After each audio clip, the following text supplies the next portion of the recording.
Hello, నమస్తే అండి. మనము ప్రీవియస్ క్లాస్లో రియల్ నంబర్స్ ఇంట్రడక్షన్ పార్ట్ గురించి నేర్చుకున్నాం. ఇంట్రడక్షన్ అంటే ఏమని చెప్పాను నేను? రియల్ నంబర్స్ అంటే ఏంది, రియల్ నంబర్స్లో ఏముంటాయి, అండ్ పార్ట్స్ ఆఫ్ రియల్ నెంబర్స్ని ఇంక్లూడ్ చేసుకొని ఇంకా ఎలాంటి నెంబర్స్ ఉంటాయి అనే దాని గురించి మీకు బ్రీఫ్గా ఎక్స్ప్లెయిన్ చేశాను. ఇంకా ఎల్సిఎం హెచ్సిఎఫ్ గురించి ఎక్స్ప్లెయిన్ చేశాను. అది పార్ట్ 2లో దీనికంటే ముందు వీడియోలో అది ఎక్స్ప్లెయిన్ చేయడం జరిగింది. తర్వాత నెక్స్ట్ కాన్సెప్ట్ వచ్చేసి డివిజన్ ఆల్గారిథం. ఆ తర్వాత LCM HCF through prime factorisation ఉంటుంది. అది నెక్స్ట్ కాన్సెప్ట్ అండి. ఇప్పుడు డివిజన్ ఆల్గారిథం. డివిజన్ ఆల్గారిథం అంటే ఏంటిది? దానికి ఒక కండిషన్ ఉంటుంది. Given positive integer A and B, there exist unique pair of old numbers Q and R satisfying A equal to BQ plus R, 0 less than R less than B. సో ఇక్కడ ఏమంటున్నాడంటే A equal to BQ plus R అంటున్నాడు. A equal to BQ plus R దేంట్లో? Division algorithm యొక్క condition. A equal to BQ plus R, 0 less than R less than B. 0 less than R less than B. ఇక్కడ మనకి అర్థం చేసుకోవాల్సింది first దేని గురించి అంటే 0 less than are equal to R less than B. అంటే ఏంటి కండిషన్? ఇక్కడ లెస్ దెన్ అంటే ఏంటిది? మీనింగ్ తక్కువ. కాబట్టి ఇక రెండు లెస్ దెన్లు ఉన్నాయి, కానీ ఇక్కడ సింబల్ ఏముంది? ఈక్వల్ టు, ఈక్వాలిటీ సింబల్ ఉంది. That means 0 less than are equal to less than R less than B. So what is mean by this? See, first దీన్ని మనం 2 పార్ట్స్గా డివైడ్ చేద్దాం. 0 less than are equal to R, 0 less than are equal to R. So R అనేది 0కి less దెన్గా ఉండాలి లేదా ఈక్వల్గా ఉండాలి. R less than B, R అనేది దేనికి లెస్ దెన్గా ఉండాలి?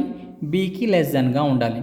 మరి ఇక్కడ ఏ అంటే ఏంటిది, బి అంటే ఏంటిది, క్యూ అంటే ఏంటిది, ఆర్ అంటే ఏందో తెలిసి ఉండాలి. అప్పుడు ఇవి తెలిసిన తర్వాత మనకి 0 less than are equal to R less than B అంటే ఏందో తెలుస్తుంది. సో ఇక్కడ కండిషన్ ఏంటిది? Given positive integers A and B are there exist unique pair of whole numbers Q and R satisfying A equal to BQ plus R equal to 0.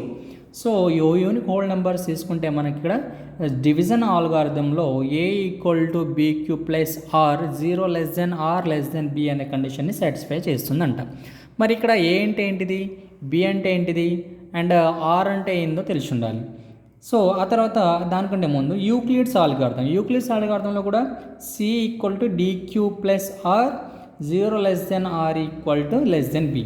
అంటే division algorithm and Euclid's algorithm interlinked. So we can call as, రెండింటిని call చేసుకుని మనం ఒక దానిలాగా division algorithm అని పిలవచ్చు. ఓకేనా? So now ఇప్పుడు ఏం చేస్తాం? డివిజన్ ఆల్గారిథంలో మనకి హెచ్సిఎఫ్ ఉంటుంది. డివిజన్ ఆల్గారిథంని బేస్ చేసుకొని మనం ఇక్కడ హెచ్సిఎఫ్ని ఫైండ్ చేస్తాం. హెచ్సిఎఫ్ అంటే ఏంటిది? Highest common factor. హెచ్సిఎఫ్ గురించి నేను దీనికంటే ముందు క్లాస్లో బ్రీఫ్గా ఎక్స్ప్లెయిన్ చేశాను. సో దీనికంటే ముందు క్లాస్ మీరు విన్నట్లయితే ఈ క్లాస్ మీకు బాగా అర్థమైపోతుంది. సో కాన్సెప్ట్స్ అనేవి చాలా చాలా ఇంపార్టెంట్ అండి. కాన్సెప్ట్ క్లియర్గా వినకపోతే మనకి ప్రాబ్లమ్స్ అనేవి అర్థం కావు, అండ్ కాన్సెప్ట్ అర్థం కాదు, మనం ఏం చేస్తున్నానో కూడా అర్థం కాకుండా పోతుంది. సో ఇక్కడ ఏం చేస్తాం? HCF highest common factor. So ఇక్కడ ఏం చేస్తామంటే హైయెస్ట్ కామన్ ఫ్యాక్టర్లో ఏం చేస్తాం? హైయెస్ట్ కామన్ ఫ్యాక్టర్ని బేస్ చేసుకొని ఇక్కడ ఏం చేస్తామంటే Q and a pair of the two whole numbers అంటే A equal to BQ plus R మనం డివిజన్ చేస్తాం. డివిజన్లో ఏముంటుంది? మనకి రిమైండర్ ఉంటుంది, డివైజర్ ఉంటుంది, డివిడెండ్ ఉంటుంది.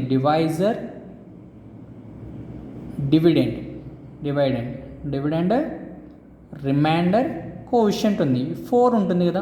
ఇప్పుడు కూడా 10th క్లాస్ వచ్చిన తర్వాత కూడా పిల్లలకి రిమైండర్ దేనంటాం, డివైజర్ దేనంటాం, డివిడెండ్ దేనంటాం, కోఎఫిషియంట్ దేనంటామో కూడా తెలియకుండా పోతుందండి. కాబట్టి నేను ఇక్కడ ఫస్ట్ రిమైండర్ దేనంటామో, డివైజర్ దేనంటామో, డివిడెండ్ దేనంటామో, కోఎఫిషియంట్ దేని తెలిస్తే మనకి ఇక్కడ డివిజన్ ఆల్గారిథం అనేది తెలుస్తుంది. ఆ డివిజన్ ఆల్గారిథంలో A equal to BQ plus R, A equal to BQ plus ఆర్లో ఏని మనం డివిడెండ్ అంటాం, బీని మనం డివైజర్ అంటాం, క్యూని కోఎఫిషియంట్ అంటాం, ఆర్ని మనం రిమైండర్ అంటాం.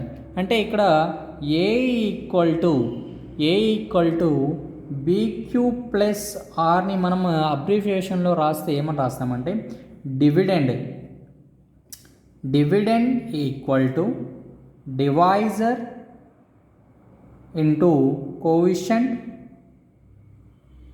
Plus remainder. ఏదైనా ఒక హెచ్సిఎఫ్ చేసినప్పుడు మనం ఇక్కడ ఈ ఫార్ములాని మనము ఫాలో అయితే మనం చేసిన ప్రాబ్లం రైట్ ఆర్ రాంగ్ అనేది తెలిసిపోతుంది. సో ఇక్కడ ఏం చేస్తున్నాడు, అక్కడ పెయిర్ ఆఫ్ హోల్ నెంబర్స్ తీసుకుంటే మనం A equal to BQ plus R అనే కండిషన్ని సాటిస్ఫై చేస్తుందని చెప్పేసి అంటున్నాడు. కాబట్టి ఫస్ట్ మనం ఏ ఈక్వల్ టు నిజంగా ఇది A equal to BQ plus ఆర్ని సాటిస్ఫై చేస్తుందా లేదా చెక్ చేద్దాం. ఒక ఎగ్జాంపుల్ తీసుకొని చెక్ చేద్దాం. నేను ఇక్కడ కండిషన్ రాస్తున్నాను, ఏ ఈక్వల్ టు 13 తీసుకుంటున్నాను, బి ఈక్వల్ టు 3 అని ఈ 2 నెంబర్స్ని తీసుకుంటున్నాను. తీసుకున్న తర్వాత నేను ఏం చేస్తున్నానంటే మనం డివిజన్ ఆల్గారిథంలో కండిషన్ ఇచ్చినట్లుగా మనం ఇక్కడ ఏం రాసుకుంటాం, A equal to BQ plus R అని రాస్తున్నాం. ఇది condition, A equal to BQ plus R అని కండిషన్ రాస్తున్నాం. సో ఇక్కడ ఏంటింది, ఇక్కడ 13, బి ఏమవుతుంది, ఇక్కడ 3 అవుతుంది, క్యూ ప్లస్ ఆర్. మరి ఈ కండిషన్ని సాటిస్ఫై చేస్తుందా లేదా చెక్ చేయాలంటే ఏం చేయాలి, ఇక్కడ మనం డివిజన్ చేయాలి. దీన్ని 3తో 13ని మనము డివిజన్ చేయాలి. చేస్తే ఏమొస్తుంది అంటే ఇక్కడ చూడండి 3 ఆఫ్ 13. సో 3లో 13కి నియరెస్ట్గా వచ్చిన నెంబర్ ఏముంటుందమ్మా ఇక్కడ అంటే 12 ఉంటుంది. 12 అంటే 3ని ఎన్ని టైమ్స్ మల్టిప్లై చేస్తే 12 వస్తుంది, 4 టైమ్స్ మల్టిప్లై చేస్తే 12 వస్తుంది. సో 3 4 12. రిమైండర్ ఏముంటుంది, ఇక్కడ ఏం మిగిలింది, ఇక్కడ 1 మిగిలింది. సో అది రాస్తుంటాం. ఇక్కడ రిమైండర్ ఏంటిది, ఇక్కడ 1 ఈజ్ రిమైండర్. దీన్ని ఏమంటాం, రిమైండర్ అంటాం. This is remainder. దీన్ని ఏమంటామంటే కోఎఫిషియంట్ అంటాం. ఇదేమవుతుంది ఇక్కడ మనకి డివైజర్. ఇదేమవుతుంది డివిడెండ్. ఇదేమవుతుంది ఇక్కడ డివిడెంట్ అవుతుంది. తెలిసింది కదా, దేన్ని కోఎఫిషియంట్ అంటాం, దేన్ని రిమైండర్ అంటాం, దేన్ని డివైజర్ అంటాం, దేన్ని డివిడెంట్ అంటామో తెలిసిపోతుంది. ఇక్కడ మన ఈ ప్రాబ్లంలోకి వచ్చేస్తే మనకి ఇక్కడ క్యూ అంటే తెలిసిపోయింది, ఆర్ అంటే ఏందో కూడా మనకు తెలిసిపోయింది. సో ఇప్పుడు దాంట్లో క్యూ అండ్ ఆర్ని దీంట్లో సబ్స్టిట్యూట్ చేద్దాం. సో ఇక్కడ here Q equal to 4, R equal to ఎంత అవుతుంది, 1 అవుతుంది. Q equal to 4, R equal to 1. అప్పుడు 13 equal to 3 into 4 plus 1. So 13 equal to 3 4 12 plus 1, 13 equal to 13. ఇప్పుడు ఏమవుతుంది, LHS equal to RHS. So condition satisfy అయింది కదా మనకి పైన ఇచ్చిన దాంట్లో. Given positive integers A and B are there exist unique pair of whole numbers Q and R satisfying A equal to BQ plus R, 0 less than are equal to R less than B. Condition ఏమంటే 0 less than are equal to what is the remainder 1 less than B ఏంటిదంటే ఏమవుతుంది ఇక్కడ మనకి B అనేది ఏంటిది ఇక్కడ divisor. So ఏమవుతుంది ఇక్కడ 3, 0 less than are equal to 1, 1 less than 3. ఇది మన కండిషన్ సాటిస్ఫై చేసింది. ఇప్పుడు దీన్నే బేస్ చేసుకొని మనం ఏం చేస్తామంటే హెచ్సిఎఫ్ని యూజ్ చేస్తామంటే హైయెస్ట్ కామన్ ఫ్యాక్టర్. దేన్ని బేస్ చేసుకొని మనం ఇక్కడ డివిజన్ ఆల్గారిథంని బేస్ చేసుకొని హైయెస్ట్ కామన్ ఫ్యాక్టర్ని ఫైండ్ అవుట్ చేస్తాం. ఇక్కడ డివిజన్ ఆల్గారిథం మామూలుగా మనకి డివిజన్స్ అంటే ఏం చేస్తామంటే, సో మనం ఏదైనా ఒక నంబర్ని డివిజన్ చేసినప్పుడు మన రిమైండర్ ఫైండ్ అవుట్ చేస్తే సరిపోతుంది. ఎక్కడి వరకు ఏదో ఒక రిమైండర్ మనకి దానికి కావాల్సిన నంబర్ తీసుకొని నియరెస్ట్ వచ్చిన వాల్యూస్ని తీసుకొని మనం డివిజన్ అనేది చేస్తాం మామూలుగా. అది డివిజన్ అవుతుంది. లాంగ్ డివిజన్ మెథడ్ అంటే ఏంటిది, సో లాంగ్ డివిజన్ మెథడ్ కూడా ఏమైనా 2 నంబర్స్ని తీసుకొని మనం ఇక్కడ డివిజన్ ఎలా చేస్తామో లాంగ్ డివిజన్ మెథడ్ కూడా అలానే చేస్తాం.